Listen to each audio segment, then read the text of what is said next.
Up next up, we got Brandon. What's going on? All right, can you hear me? I can hear you. All right, sweet, bro. Thank you for having me on. Appreciate it. Definitely salute to the chat.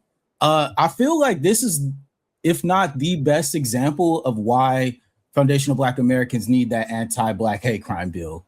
Oh, definitely. Right? And the fact that as well, we're starting to see copycats. I think that we're seeing more now than probably we've seen in the past, where people are now being incentivized, right, to go out here and antagonize Black Americans, and with, you know, basically no consequence, right? Like, let's keep it real. If he didn't, you know, pow that guy, he probably still would have been on the street. Exactly. Let's just keep it a buck. Let's keep it a buck, right? Like, if it didn't escalate to this point, he probably definitely would have still been on the street harassing Black Americans. And mind you, he's very selective. Let's keep that a buck too. He's very selective on the ones that he chooses to attack, right? He's going after elderly, homeless people, you know what I mean? Trying to run up with weapons, obviously. And then at the same time, the antagonistic behavior where, there is no incentive or consequence for these type of racists to be able to be held accountable for them antagonizing Black Americans, bro.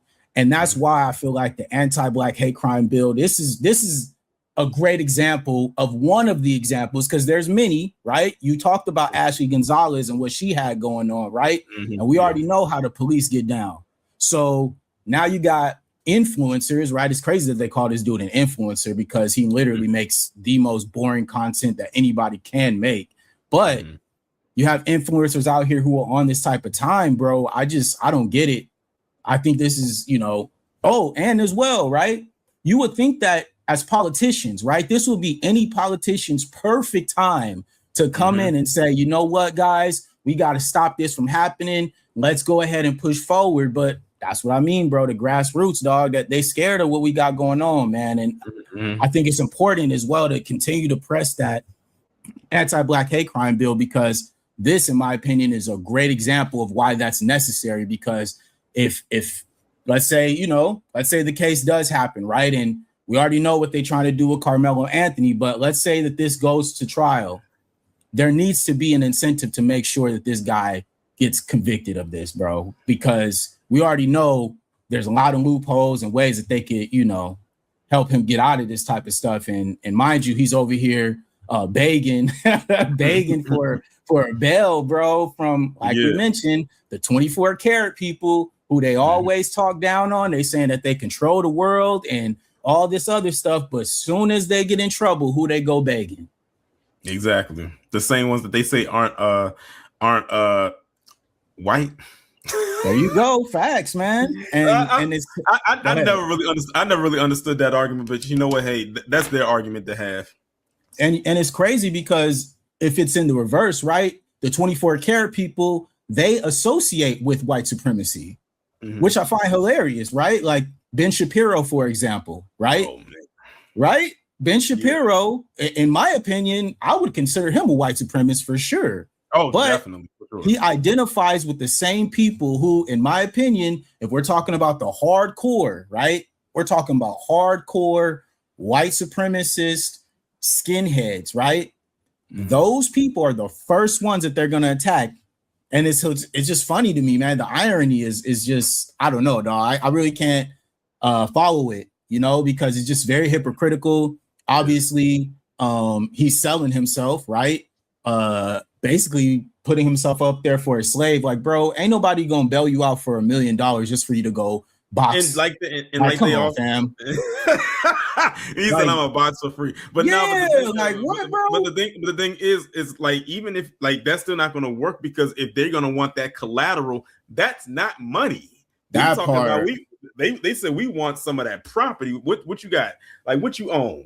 Man, like, put up that house. Like I said, we've seen how this man lived. He does not. He does not have the collateral. He doesn't. Right. He might have what was that word that they used in the Julio Fulio case? The sweat equity. There you go. Right. He's got plenty of that. Right. He's a builder. Right. That's what he coins himself as. Right. Yeah. Well, I think you got a perfect example right here with this Chud dude. Go ahead and lock him up and put him right out there on the chain gang, baby. Go ahead. Let's see it. I want to see it, bro. I want to see it because they so quick, right? He's young, right? Ready to work. He already has experience in construction. Go ahead, put him out there on that chain gang, bro. Let's get some sweat equity out of this guy. Let's see what he can do if he's a real builder, right? Because we already know that foundational Black Americans, we built this. So I think it's their turn. I think so. I think that's a good look. I think that's fair in my estimation. You know what I'm saying? Uh-huh.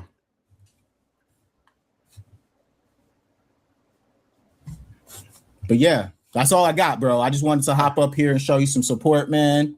No problem. Salute. Coming up. Yeah, peace. And also, by the way, before you go, in case anybody doesn't know, Brandon does have a YouTube channel. He does very good content as well. He goes live weekly, and yeah. So if you haven't done so already, make sure y'all go and subscribe to his channel. You can put your link in the chat.